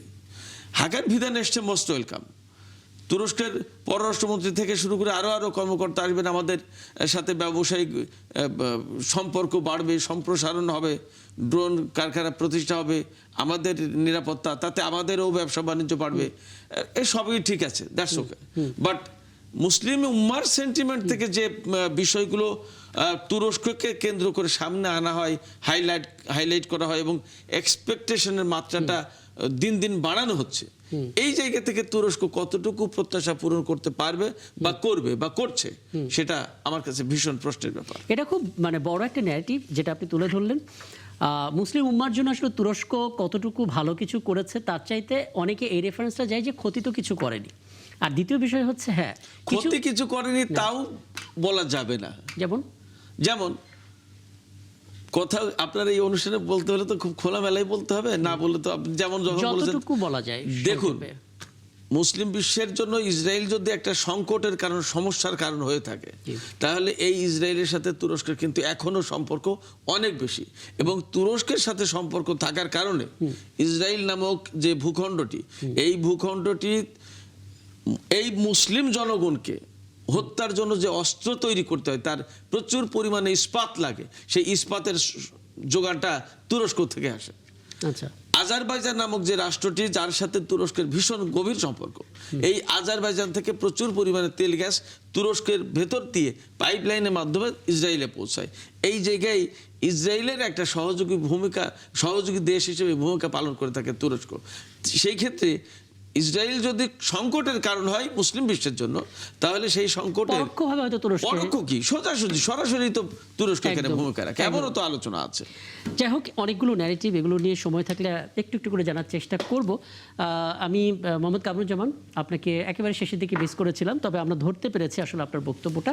আমরা এখন যে আলাপে আছি সেটা হচ্ছে তুরস্কের পররাষ্ট্রমন্ত্রী বাংলাদেশ সফর নিয়ে হাকান ফিদান। আপনি জানেন যে তুরস্ক বাংলাদেশে ড্রোন কারখানা করতে চায়, ওদিকে বাংলাদেশও বিশেষ ইকোনমিক জোন আসলে তুরস্ককে দিতে চায় এবং দুই দেশের ব্যবসাটাকে এগিয়ে নিয়ে যাওয়ার জন্য। যদিও আমরা জানি যে এর আগে চীনের সঙ্গে একটা চুক্তির মাধ্যমে ড্রোনের উৎপাদনের কাজটা হয়ে গেছে। আপনার কাছে যেটা জানতে চাই আসলে তুরস্কের কাছ থেকে আমাদের প্রত্যাশা যেটা, সেই প্রত্যাশা অনুযায়ী আসলে তুরস্ক দিতে পারবে কিনা সেটা নিয়ে একটা প্রশ্ন রয়ে যায়। আপনার অবজারভেশন কি বলে? দ্বিতীয় বিষয় একটু বলবেন, যে অর্থে তুরস্কের সঙ্গে আমাদের চুক্তিটা হচ্ছে, নানা বিষয়ে দুই দেশের সম্পর্কটা বাড়ছে, জিওপলিটিক্যালি আসলে আমাদের অবস্থাটা কি দাঁড়াচ্ছে? অর্থাৎ কোনো দেশ কোনো দেশের সাথে চুক্তি করলে মন খারাপ করে, রাগ করে, তুরস্কের সঙ্গে আমাদের সেরকম কোনো সেন্টিমেন্ট আছে কিনা? জি জনাব কামরুজ্জামান, শুনতে পাচ্ছেন? আমার একটু মানে হচ্ছে, ডিস্টার্ব হচ্ছে। তো আমি যদি আপনার প্রশ্নটা ভালো করে শুনে থাকি, এই যে তুরস্কের কথা বললেন, চায়নার কথা বললেন, তো তুরস্কের সাথে আমাদের তো আগে থেকেই একটা বন্ধুত্বমূলক সম্পর্ক আছে। প্লাস তুরস্ক মানে মুসলমান দেশ হিসেবে একটা বর্তমান যে ইরান যুদ্ধের পরিস্থিতিতে ওরা অনেকটা পজিটিভ রোল প্লে করছে এবং এটা নেটোর মেম্বার। ওভাবে আমাদের বাংলাদেশে তুরস্কের যে রাষ্ট্রদূত, পররাষ্ট্রমন্ত্রী এসছেন, আমি তো আশা করি যে এটা আমাদেরকে একটা খুব ভালো ফল দিবে। এবং আমাদের আরেক পরীক্ষিত বন্ধু আছে চায়না, তো তুরস্ক, চায়না এবং আমাদের আরো বন্ধু আছে পাকিস্তান, এগুলোর সাথে যদি আমরা সঠিক আমাদের সম্পর্ক তৈরি করতে পারি, আমাদের পররাষ্ট্র নীতি যদি ওইভাবে কাজ করে এবং সবাই মিলে যদি আমরা বন্ধু দেশগুলোর সাথে সম্পর্ক তৈরি করে কাজ করি, আমি নিশ্চিত আমাদের প্রতিবেশী একটু সজাগ হবে এবং আমাদের সাথে তাদের যে ব্যবহার করা উচিত সেইভাবেই ব্যবহার করবে। একই বিষয়টা যারা মাহফুজামান আপনিও ফিল করেন কিনা আপনার কাজের যে অভিজ্ঞতা, সে অভিজ্ঞতা থেকে? অর্থাৎ তুরস্ক, চীন, পাকিস্তানের সঙ্গে বিভিন্ন চুক্তি, বিভিন্ন বাণিজ্য নিয়ে আমরা যখন কথা বলছি, তখন আসলে কিছুটা হলেও একটা দেশ তার আধিপত্য নিয়ে নতুন করে ভাববে কিনা, কি বলবেন? সেই প্রশ্নের উত্তরে যাওয়ার আগে আমি অন্য একটা কথা বলতে চাই, তা হলো যে বাংলাদেশ রাষ্ট্র হিসেবে আমাদের জন্য অনেক গুরুত্বপূর্ণ হলো যে আমরা বহির্বিশ্বের কাছে রাষ্ট্রকে কিভাবে পরিচিত করাবো। জি যদি আমরা এই রাষ্ট্রকে একটা এশীয় দেশ, একটা উন্নয়নশীল দেশ এইভাবে পরিচয় করাতে চাই, তাহলে আমাদের কাছে অর্থনীতিটা অনেক গুরুত্বপূর্ণ হওয়া উচিত। যেটা ধরেন ওই যে আসিয়ানের বিভিন্ন দেশগুলো যে অ্যাপ্রোচটা নেয়, সেই ধরনের একটা অ্যাপ্রোচ আমাদের নেওয়া উচিত, এবং এইটা নেওয়ার কারণে আমাদের কাছে অর্থনৈতিক সম্পর্কটা যে দেশের সঙ্গে যত বেশি বৃদ্ধি করা যায় ওটার উপর গুরুত্ব দেওয়া উচিত, এবং একই সঙ্গে নিজেদের অর্থনৈতিক সক্ষমতা বাড়ানোর জন্য যদি অন্য কোনো দেশে সহযোগিতা পায় সেগুলো আমরা গ্রহণ করতে পারি, এবং অর্থনীতিকে সফল করার জন্য আপনার কানেক্টিভিটি এইটা বাড়ানোর দিকে আমাদের নজর বেশি দেওয়া উচিত। এইগুলো না দিয়ে আমরা যদি সামরিক সরঞ্জামের দিকে চলে যাই, সেইটা আমি জানি না যে রাষ্ট্র হিসেবে আমাদের প্রোফাইলে কোনো আপনার অ্যাঙ্গেল অ্যাড করে কিনা, এবং এটা আমরা করতে চাই কিনা। আচ্ছা, আর যেটা আসলে শুরুতে আপনার কাছে জানতে চেয়েছিলাম, তাহলে ওই প্রশ্নটা আবার একটু করবেন। হ্যাঁ, আমি যেটা জানতে চাচ্ছিলাম যে আচ্ছা বুঝছি, আপনার প্রশ্নটা বুঝছি, আপনার প্রশ্নটা বুঝছি, কিন্তু আমার ওই প্রথম কথাটার মধ্যে সেটার কিন্তু কিছুটা উত্তর রয়ে গেছে। আচ্ছা, কারণ আপনি ধরেন এখানে চীনের কথা আসছে, পাকিস্তানের কথা আসছে এবং টার্কির কথা আসছে। তো এই তিনটা দেশের সঙ্গে সম্পর্ক উন্নত করে আপনি অন্য কাউকে বার্তা কেন দিতে যাবেন? কারণ শুরু থেকে তারাই আমাদেরকে বার্তা দিচ্ছিল যে আমাদের সাথে চুক্তিটা তোমাদের করতে হবে, অন্য কারোর সাথে চুক্তি করলে আমরা কিন্তু তোমাদের সাথে থাকবো না বা বৈরী আচরণ করব। সেই কারণে এই বার্তাটা দেওয়ার কথা আসছে। সেই জন্য আপনার রাষ্ট্র হিসেবে আপনার আইডেন্টিটি কি হবে সেটা আগে নির্দিষ্ট করা উচিত। চমৎকার, আসলে সেইভাবে আপনার এগোনো উচিত, কারণ এই একটা সিদ্ধান্তের সঙ্গে অনেক স্ট্র্যাটেজিক বিষয় অন্তর্ভুক্ত থাকে। আপনি নিতে পারেন, তাহলে আপনাকে নিশ্চিত হয়ে নিতে হবে যে হ্যাঁ, স্ট্র্যাটেজিক্যালি আমি এই জায়গায় অবস্থান করতে চাই, সেটা নিশ্চিত হয়ে নিতে হবে। আদারওয়াইজ আপনি ইচ্ছে না থাকলেও ট্র্যাপে পড়ে যাবেন। একদম, মানে এটা অনেক বিশ্লেষকই আসলে অন্তত এই কথাটা বলবেন না বা সাধারণত বলেন না, যেটা এখন মাহফুজুর রহমান বললেন, যে সবার আগে নিজেদের আইডেন্টিটিটা তৈরি করা, যে আমরা আসলে বিশ্বকে কিভাবে নিজেদেরকে পরিচিতটা করাবো, তার উপরে নির্ভর করবে যে কোন অ্যাঙ্গেলটা যুক্ত হচ্ছে। আপনি আমাকে যদি এই তথ্যটুকু একটু দেন জনাব সিরাজুল ইসলাম, আমরা তুরস্কের যে গোয়েন্দা সক্ষমতা, সেই সক্ষমতাটাকে একটু উঁচু স্তরের সবাই ধারণা করে এবং সেটা নিয়ে অনেক বড় বড় প্রশংসনীয় নানামুখী আর্টিকেল আমরা পড়ে থাকি। সেই জায়গা থেকে আসলে বাংলাদেশের কোনো চুক্তি হতে পারতো কিনা, এটা একটা আলোচনায় থাকতে পারতো কিনা। আর দ্বিতীয় বিষয়, আমরা আসলে বিশ্বের কাছে বাংলাদেশকে যেভাবে পরিচিত করতে চাই, আমরা আসলে 54 বছরে তো বোধহয় সেটা পারিনি। পেরেছে কি? আমরা পারার চেষ্টা করেছি কিনা সেটাও তো একটা প্রশ্ন। একদম একদম। 54 বছরে আমরা বাংলাদেশকে আন্তর্জাতিক অঙ্গনে কিভাবে পরিচিত করব সেই চেষ্টা করেছি কিনা সেটাও একটা প্রশ্ন। মাহফুজ ভাই যেটা বলেছেন খুবই গুরুত্বপূর্ণ ব্যাপার, এটা যে আমরা বাংলাদেশের আইডেন্টিটিটাকে আসলে কিভাবে তুলে ধরতে চাই, তিনি একদম পরিষ্কার করে বলছেন, একদম এখানে আর কোনো রাগ ঢাক নেই, যে তুরস্ক, পাকিস্তান এবং চীন, এই তিনটা দেশের একটা, যদি আপনি তিনটা ডটকে যদি কানেক্ট করেন, তাহলে এই তিনটা ডটকে কানেক্ট করলে একদম পরিষ্কার হয়ে যায় যে কারা তারা। এবং তাদের সাথে যখন আমরা এই রকম ড্রোন ফ্যাক্টরি বা ডিফেন্সের বিষয় নিয়ে যখন আমরা কাজ করতে যাচ্ছি বাংলাদেশে, ডেফিনেটলি আমরা এতক্ষণ যে আলোচনা শুরু থেকে যে আলোচনা করছিলাম যাকে কেন্দ্র করে, তাদের কাছেই তো এইগুলো মাথা ব্যথার কারণ হয়ে দাঁড়াবে। তো আমরা এটা কোনভাবে করব, কাজটা দুইভাবে করা যেতে পারে। একটা হচ্ছে একদম হাক ডাক ছেড়ে কাজটা করা যায়, আর কাজটা করা যায় ভেতরে ভেতরে হঠাৎ একদিন পরিবর্তন হয়ে যাওয়া। আচ্ছা, সেটা আদৌ সম্ভব ইন্টেলিজেন্সের এই সময়? না, ইন্টেলিজেন্সের এই সময় হয়তো অনেক কিছু সম্ভব না, তবে আপনি যা করতে চান সেটা যদি একটু নীরবে নিভৃতে করেন, তাতে সমস্যা কোথায়? একদম এরকম হতে পারতো। এটা একটা ব্যাপার। আর একটা ব্যাপার হচ্ছে যে আমাদের আইডেন্টিটিটা খুব ইম্পর্ট্যান্ট। এখানে কিছুদিন আগে এমন একটা অবস্থা তৈরি করা হচ্ছিল, আমি কি বলবো, এটা তো খুব একটা গুরুত্বপূর্ণ একটা জায়গায় আমরা কথা বলছি এখন, যেটার বিশেষ মূল্য আছে, যেখানে বাংলাদেশ এই আফগান তালেবান সরকারকে তখনও কেউ মনে হয় আনুষ্ঠানিকভাবে স্বীকৃতি দেয়নি। তখন আমাদের বাংলাদেশে একেবারেই হঠাৎ করে গোপনে একটা প্রতিনিধি দল চলে আসলো, যেটা নিয়ে বেশ আলোচনা হয়েছে ভেতরে ভেতরে। একদম কেমন? তো আমরা কিভাবে পরিচিত হতে চাচ্ছি এবং এই জায়গায় চাপাচাপি ঠেলাঠেলি আছে কিনা সেটা একটা প্রশ্ন। আমি তাহলে এটা একটু মোহাম্মদ কামরুজ্জামান আপনার কাছ থেকে একটু জানার চেষ্টা করি। মানে এটা খুব বড় একটা মাথা ব্যথার বিষয় হতে পারে যে বাংলাদেশ তার চরিত্রটা, তার আইডেন্টিটিটা, পরিচয়টা আসলে বিশ্বের কাছে তুলে ধরতে চায়, কিন্তু এখন পর্যন্ত আসলে সেই পরিচয়টা আমরা ঠিকঠাক করতে পারিনি। কখনো এটা এক ধরনের, কখনো এটা আর এক ধরনের, যে কারণে আসলে বাংলাদেশের চুক্তিগুলো এরকম হয়। আপনি আমাদের একটু বলবেন, মানে আমরা আমাদের দেশের পরিচয়টা বিশ্বের কাছে যেভাবে তুলে ধরতে চাই সেটা কেমন হওয়া উচিত এবং আমরা কতটা করতে পারছি, কতটা সদিচ্ছা আমাদের মধ্যে আছে, কতটা পরিকল্পনা আছে আসলে? জি,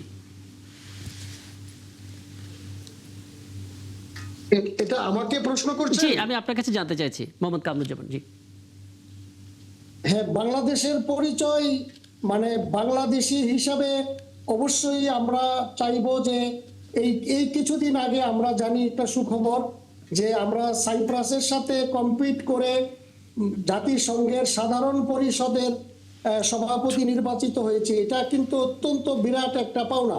জি, তো বাংলাদেশ সম্বন্ধে মানে এটা পৃথিবীর একমাত্র দেশ যেই দেশ অনেক রক্তের বিনিময়ে শুধু স্বাধীনতা না, তাদের যে মুখের ভাষা, বাংলা ভাষার জন্য এই দেশ সংগ্রাম করেছে, যে কারণে 21শে ফেব্রুয়ারিকে আন্তর্জাতিক মাতৃভাষা দিবস হিসাবেও গ্রহণ করা হয়েছে। তো আমি একটা উদ্ধৃতি দিয়ে আমি এই প্রশ্নের উত্তর দিতে চাচ্ছি। এই গোটা ভারতবর্ষে আপনার বাংলা এমন একটা প্রদেশ ছিল, এই আপনার গোপাল কৃষ্ণ গোখলে, গুজরাটে বাড়ি, উনি বলেছিলেন একবার, what Bengal things today, India things it tomorrow and rest of the world things eat day after. তো আমরা কিন্তু সেই বাংলাদেশ। তো আমরা চাই বাংলাদেশের যেই মানে ঐতিহ্য, গৌরব, সেই গৌরব নিয়ে আমরা যেরকম জাতিসংঘের সাধারণ পরিষদের সভাপতি নির্বাচিত হয়েছি, আমরা আগত দিনগুলোতেও বাংলাদেশকে পৃথিবীর সকলের উপরে আমরা চাই, আমাদের নেতৃত্বে, আমাদের দেশপ্রেমে, আমাদের ভ্রাতৃত্বে, সবকিছুতে। জি, বুঝতে পারছি। আরেকটু স্পষ্ট করে হয়তো প্রশ্নটা করলে আরেকটু ভালো ভাবে শুনতে পারতাম। তারপরে অনেক ধন্যবাদ আপনাদের দুজনকেই, একটা দীর্ঘ সময় দিলেন। কারণ যে সমস্ত বিষয়গুলো বারবার আলোচনায় আসছে, কখনো ভারত থেকে পুশিন করা এবং তুরস্কের সঙ্গে বাংলাদেশের চুক্তিগুলো কিভাবে হচ্ছে এবং আর কি করা যেতে পারে, সামনের দিনে আসলে দুই দেশের সম্পর্ক কিভাবে যাবে, সেগুলো নিয়ে একটু আলাপ করার সুযোগ হলো আপনাদের দুজনের সঙ্গে। অনেক ধন্যবাদ আমাকে সময়টা দেওয়ার জন্য। দর্শক, এরপর যে আরও একটা বিরতি নিয়ে ফিরছি এবং ফিরে এসে চমকপ্রদ একটা খবর জানাবো। এআই দিয়ে ডিজাইন করা হয়েছে বিশ্বের প্রথম ভ্যাকসিন এবং একজন বিশেষজ্ঞের সঙ্গে আমরা কথা বলবো। সাথে থাকার জন্য ধন্যবাদ দর্শক। আপনারা আছেন ৭১ চ্যানেলে। বিরতির পর ফিরলাম এবং একটা খবর আন্তর্জাতিক গণমাধ্যমগুলোতে বেশ সাড়া ফেলেছে। খবরটা একটু জানিয়ে রেখে আপনাদের, কৃত্রিম বুদ্ধিমত্তা বা এআই ব্যবহার করে নতুন ধরনের ভ্যাকসিন তৈরি করেছেন ক্যামব্রিজ বিশ্ববিদ্যালয়ের একদল গবেষক এবং তারা বলছেন যে মৌলিকভাবে নতুন এই ভ্যাকসিন বহু ভাইরাসের বিরুদ্ধে সুরক্ষা দিতে এবং মহামারী প্রতিরোধে সক্ষম। আগে থেকেই তো আমার সঙ্গে সিনিয়র সাংবাদিক সিরাজুল ইসলাম আছেন এবং এই পর্যায়ে আমার সঙ্গে অনলাইনে যুক্ত হচ্ছেন clinical associate professor, Indian university of medicine, যুক্তরাষ্ট্রের ডাক্তার তাজবিরুল ইসলাম। ডাক্তার তাজবিরুল ইসলাম, আপনাকে আমন্ত্রণ জানাচ্ছি। অনেক অনেক কৃতজ্ঞতা, আপনি আমাদেরকে সময়টা দিচ্ছেন এবং আপনার কাছ থেকে এই বিষয়টা একটু বুঝে নিতে চাই। বলে রেখে আমার সঙ্গে সিনিয়র সাংবাদিক সিরাজুল ইসলাম আছেন, তিনি হয়তো আপনার কাছে কিছু জানতে চাইবেন। একটা বিষয় একটু বলবেন ডাক্তার তাজবিরুল ইসলাম, সম্ভবত এআই দিয়ে যুগান্তকারী যা যা ঘটেছে তার ভিতরে এটা সবার উপরেই থাকবে। সম্পূর্ণ এআই দিয়ে কোনো ভ্যাকসিনের মূল উপাদান নকশা করা হয়েছে এবং সেটা পরীক্ষা করা হয়েছে মানুষের ওপর, এখন হয়তো ছড়িয়ে দেওয়া হবে। আশাবাদের জায়গাটা বলবেন, সাথে যদি কোনো রিস্ক ফ্যাক্টর থাকে, কোনো ঝুঁকি থাকে, সেটা কি হতে পারে আপনার অভিজ্ঞতা থেকে যদি আমাদেরকে একটু জানান। জি, ধন্যবাদ আপনাকে, ধন্যবাদ ৭১ টিভিকে আমাকে আমন্ত্রণ জানানোর জন্য। তো আমরা এআই নিয়ে অনেক কথা বলছি এখন, শুধু ভ্যাকসিন না, সবখানেই আমরা হচ্ছে এআই এর একটা ইমপ্রেশন দেখতে পাচ্ছি সবখানে, এবং তাদের মনে হচ্ছে যে দিন দিন এআই এর একটা প্রভাব আসছে আমাদের জীবনে এবং আমি বলবো পজিটিভ প্রভাবই পড়ছে। তো যেটা ইউনিভার্সিটি অফ ক্যামব্রিজ এবং university of Southampton in collaboration with digitalized immune optimized synthetic vaccine যে কর্পোরেশন, তারা যেটা ট্রায়াল করলো 39 ভলেন্টিয়ারের উপরে ভ্যাকসিনটা, সেটা দেখা গেল যে খুব ভালো কাজ করছে সো ফার, কিন্তু it's very early to say কতখানি এফেক্টিভ হবে, কিন্তু কোনো সাইড এফেক্ট সো ফার হয়নি। প্রবলেমটা হচ্ছে কি আমাদের এআই ভ্যাকসিনটা যেটা তৈরি করছে, আপনি যদি দেখেন আমাদের যেটা এটা করেছে ওরা শুধু করোনা ভাইরাসের উপরে, যেটা বলা হয় সার্ভেকো। করোনা ভাইরাস ওর অনেক ধরনের আছে, তো শুধু কোভিড ছাড়াও অন্য করোনা ভাইরাসও আছে, তো এটাকে সবকিছু কভার করার জন্য। তো এই ভ্যাকসিনটা যেটা হয় আমাদের এই যেটা ফ্লু ভ্যাকসিন আমরা দিই প্রতি বছর, বা এই যে করোনা ভাইরাসের ভ্যাকসিন দিচ্ছি আমরা, প্রতি বছর কিন্তু ভাইরাস চেঞ্জ হয়, যেটা আমরা বলি মিউটেশন। এই মিউটেশন হওয়ার জন্য তখন আমরা দেখি কি চেঞ্জ আসছে, সেটার উপর ভিত্তি করে ভ্যাকসিন তৈরি করতে করতে ভাইরাস কিন্তু চেঞ্জ হয়ে যাচ্ছে। আবার যতক্ষণ এটা কমার্শিয়ালি অ্যাভেলেবল হচ্ছে এবং যতক্ষণ আমরা পেশেন্টকে দিচ্ছি, ততক্ষণে কিন্তু করোনা চেঞ্জ হয়ে গেছে, ইনফ্লুয়েঞ্জা চেঞ্জ হয়ে গেছে। তার মানে যদি আপনি ইনফ্লুয়েঞ্জা ভাইরাস দেখেন, প্রায় প্রতি বছর যেটা দিয়ে মাত্র 30 থেকে 40% কাজ করে, বাকি কিন্তু 70 to 70% কাজই করে না। সো এটাকে আমরা বলি হচ্ছে মোর রিঅ্যাক্টিভ। আমরা দেখি কি চেঞ্জ হচ্ছে, তার উপর ভিত্তি করে ভ্যাকসিনটা তৈরি করি প্রতি বছর। এআই যেটা করলো, এআই কিন্তু প্রেডিক্ট করছে যে নেক্সট ইয়ারে কেমন মিউটেশন আসবে, কেমন চেঞ্জ আসবে, তার পরের বছর কেমন চেঞ্জ আসবে, ওইটার উপর ভিত্তি করে তারা কিন্তু ভ্যাকসিন তৈরি করলো, যেটা বলা হচ্ছে মোর প্রোঅ্যাক্টিভ। মানে হচ্ছে আমরা আগে জেনে ফিউচারে কি হতে পারে সেটার উপর ভিত্তি করে ভ্যাকসিন তৈরি করছি, রাদার দেন কি চেঞ্জ আসছে সেটার উপর চেঞ্জ করে আমরা যেভাবে ম্যানুয়ালি তৈরি করছিলাম। আচ্ছা, এই জায়গায় যদি আপনি একটা বিষয় একটু যুক্ত করে দিতেন, তাহলে আমাদের একটু বুঝতে সুবিধা হতো। ধরুন বলা হচ্ছে যে এআই দিয়ে ভ্যাকসিনের মূল উপাদানটাকে নকশা করা হয়েছে। এখন আমরা জানি সেই করোনার সময় যখন ভ্যারিয়েন্টগুলো চেঞ্জ হচ্ছিল, স্পাইক প্রোটিন একটু একটু করে চেঞ্জ হচ্ছিল, করোনার ভাইরাসগুলো তার চরিত্র বদলাচ্ছিল। এআই যে প্রম্পট দেয়া হয়েছে, করোনার ভ্যারিয়েন্ট বদলানোর সাথে সাথে নিজে থেকেই সে প্রম্পটটা কি বদলাবে? অর্থাৎ যেহেতু এটা মেশিন লার্নিং প্রসেসে কাজ করে, নাকি এটা আমাদের বিশেষজ্ঞদের মাথায় রাখতে হবে, তারপর প্রম্পট করতে হবে? না, এআই অ্যাকচুয়ালি এআই কি করা হয়, আমরা সব ডেটা দিয়ে দিচ্ছি, তো এআই সব ডেটা দেখে বলে দিতে পারছে নেক্সট ইয়ারে ইনফ্লুয়েঞ্জা বা ফ্লুটা কিরকম হবে, কোন স্ট্রেনটা আসবে। আচ্ছা, আর আমরা যেটা করি, আমরা গত বছরটা দেখি, গত বছরটা ভিত্তি করে আমরা ভ্যাকসিনটা বানাচ্ছি। এখন লাস্ট ইয়ারে কি হয়েছে সেটার উপর বেসিস করে আমরা এই বছর ভ্যাকসিন বানাচ্ছি। আর যেটাকে আমরা বলি রিঅ্যাক্টিভ একটা অ্যাপ্রোচ। এআই যেটা করছে, এআই প্রেডিক্ট করছে নেক্সট ইয়ারে কি হবে, তো সেটার উপর কোন মিউটেশনটা আসবে, কোন চেঞ্জটা আসবে সিকোয়েন্স দেখে। কারণ হচ্ছে সব ভাইরাসগুলো হচ্ছে আরএনএ ভাইরাস, তারা রেপ্লিকেট করে প্রায় 1 মিলিয়ন টাইমস ফাস্টার দেন আমাদের হিউম্যান ডিএনএ। তার মানে এই চেঞ্জগুলো ওরা প্রেডিক্ট করে ফেলতে পারছে। তো ওরা আগামী বছর কি আসবে সেটার উপর ডিপেন্ড করে ভ্যাকসিন তৈরি করছে এআই। আমরা তৈরি করছে গত বছর কি আসছিল তার উপর ভিত্তি করে নেক্সট ইয়ারের vaccine. That is the big difference. একদম। আমরা যদি একটু স্বপ্নটা বড় করি, ধরুন এখন যে জিনিসটা বাংলাদেশে সবচেয়ে বেশি ভোগাচ্ছে সেটা হচ্ছে ডেঙ্গু। আমি হামের প্রসঙ্গে পরে আসবো না হয়। এখন ডেঙ্গুর জন্য একটা সলিউশনের প্রয়োজন হয়, আমরা নানা রকমের মশার ওষুধ দেই, কিন্তু ডেঙ্গুটাকে পুরোপুরি নির্মূল করা বা ডেঙ্গুর যে চরিত্র বদল করা সেই অনুসারে আমরা আসলে কোনো টিকা তৈরি করতে পারছি না। আপনার মনে হয় কি না এআই টেকনোলজি যেভাবে কাজ করছে সেটা দিয়ে আসলে এটা সম্ভব? অবশ্যই আমি মনে করি AI is not an replacement for physician, মানে ডাক্তারকে তারা রিপ্লেস করছে না, কিন্তু তারা একটা অ্যাসিস্টিভ টুল হিসাবে কাজ করছে। মানে হচ্ছে আমাদেরকে আরো বেশি ভালো ফিজিশিয়ান তৈরি করছে এআই। যেমন আমরা কিন্তু আজকে আমি যেমন আইসিইউতে আজকে আমি কাজ করছি আইসিইউতে, আমাদের একটা এআই টুল আছে যে পেশেন্ট নেক্সট 24 আওয়ার্সে কোন দিকে যাবে, ভালোর দিকে যাবে না খারাপ দিকে যাবে, সেটা হচ্ছে এআই আমাকে বলে দিচ্ছে। তাহলে কি আমি সেই উপর অ্যাকশন নিয়ে আমি ট্রিটমেন্টটা কিন্তু আমি দিচ্ছি, কিন্তু আমাকে ও একটু বলে দিচ্ছে ও কিন্তু ব্লাড প্রেশার ড্রপ করবে নেক্সট 24 আওয়ার্সে, ওর হয়তো বা ব্লিডিং হবে নেক্সট 24 আওয়ার্সে। এই জিনিসটা ও কেন পেশেন্ট পেশেন্ট ডেটা, তারপর হচ্ছে ওর কি কি ড্রাগ পাচ্ছে, ওর কিডনি ফাংশন কেমন আছে, সব কিছু সেই ডেটা সব অ্যানালাইসিস করে, যেটা আমার পক্ষে সম্ভব না, করে একটা প্রেডিকশন দিয়ে দিচ্ছে নেক্সট 24 আওয়ার্স ও কি কোন দিকে যেতে পারে। তাহলে আমাকে অ্যালার্ট করে দিলে আমি সেভাবে চিকিৎসা দিব। ডেঙ্গুর ক্ষেত্রেও তাই, ডেঙ্গুতে আমরা স্ট্রাগল করছি, আসলে আমরা ভ্যাকসিন তৈরি করতে পারছি না।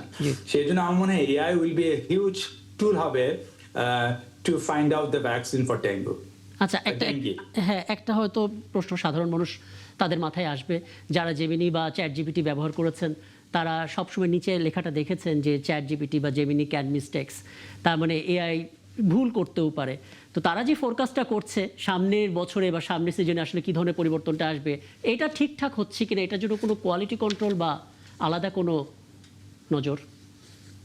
না, তো অ্যাবসলিউটলি, কারণ আমরা যেভাবে দেখবো সেটা আমরা ট্রায়াল করতে হবে। এই যে ভ্যাকসিনটা আসছে খুবই মানে প্রিমিয়ার, কেবল আসছে ভ্যাকসিনটা, আমরা এটার সেফটি প্রোফাইলটা কিরকম সেটা দেখতে হবে।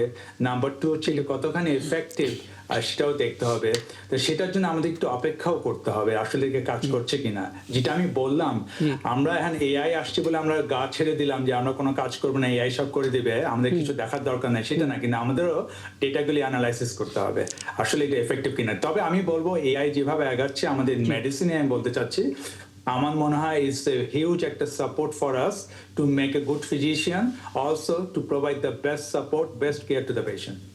জি, জনাব সাইদুল ইসলাম কিছু জানতে চাই। হ্যাঁ, আমার দু একটা প্রশ্ন আছে। আমি একটা প্রশ্ন করতে চাই, যদিও হালকা হবে, কিন্তু আমি এইটা দিয়ে শুরু করতে চাই যে এআই এর শরণাপন্ন হলাম আমরা, ভ্যাকসিন আবিষ্কার, এর কার্যকারিতা, ভবিষ্যতে কি হতে যাচ্ছে এই সমস্ত বিষয় নিয়ে।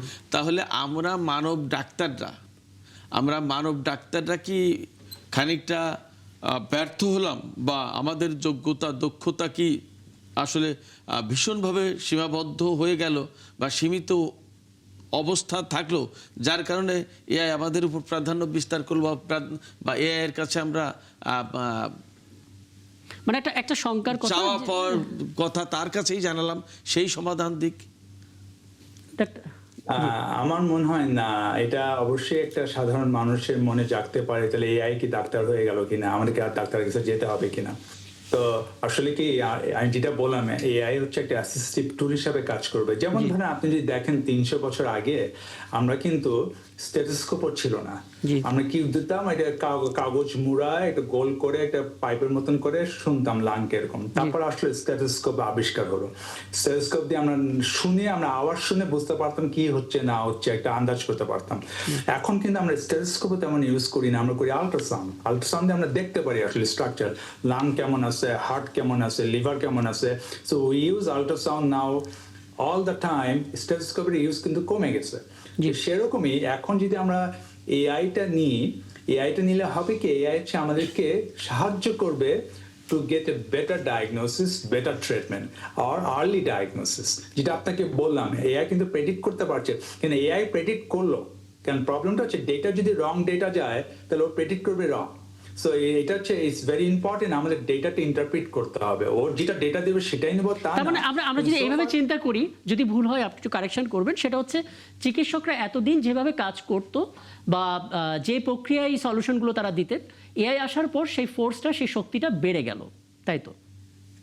Absolutely, it's an assistive tool. আমাদেরকে আরো কাজ এফিশিয়েন্ট বানাচ্ছে, এফিশিয়েন্ট ফিজিশিয়ান হচ্ছে। যেমন ধরেন আমি বলি, আমাদের যেমন আমেরিকাতে আমরা পেশেন্ট যখন দেখি আমাদের নোট লিখতে হয়, আমি কি করলাম, আমার প্ল্যানটা কি, একটা নোট থাকে, সেই নোটটা কিন্তু এখন এআই করে দিচ্ছে। তার মানে কি আমি এআইটা ওপেন করে দিয়ে পেশেন্টের সাথে কথা বলি, পেশেন্টও খুশি। পেশেন্ট মনে করে এটা ডাক্তার সবসময় কম্পিউটারের দিকে তাকায় টাইপ করতেছে, আমার দিকে তাকাচ্ছে না, সেটা না করে হ্যাঁ আমি পেশেন্টের দিকে তাকায় সারাক্ষণ কথা বলি, এআই কিন্তু আমাকে টাইপ করে দিল। পরে যখন পেশেন্ট চলে গেল, আমি একটু দেখলাম, দেখি একটু এডিট করলাম, আমার নোট কিন্তু ডান হয়ে গেল। তার মানে কি এআই আমাকে এতখানি হেল্প করলো যে পেশেন্টও খুব খুশি যে ডাক্তার তো সারাক্ষণ আমার দিকে তাকায় কথা বললো, তো কম্পিউটার দিকে একবারও তাকালো না। তো সেটাই হচ্ছে আমাদের এআইকে আমাকে ইউজ করতে হবে ওয়াইজলি, মানে রাইট লেফট না। এখন যদি আমি বলি একজন পেশেন্ট যদি চ্যাট জিপিটির সাথে জেমিনাইর সাথে কথা বলে যদি চিকিৎসা নেয় এবং ডাক্তারের শরণাপন্ন না হয়, এটা একটা রং থিং হবে। একদম দ্যাটস নট দ্য প্ল্যান।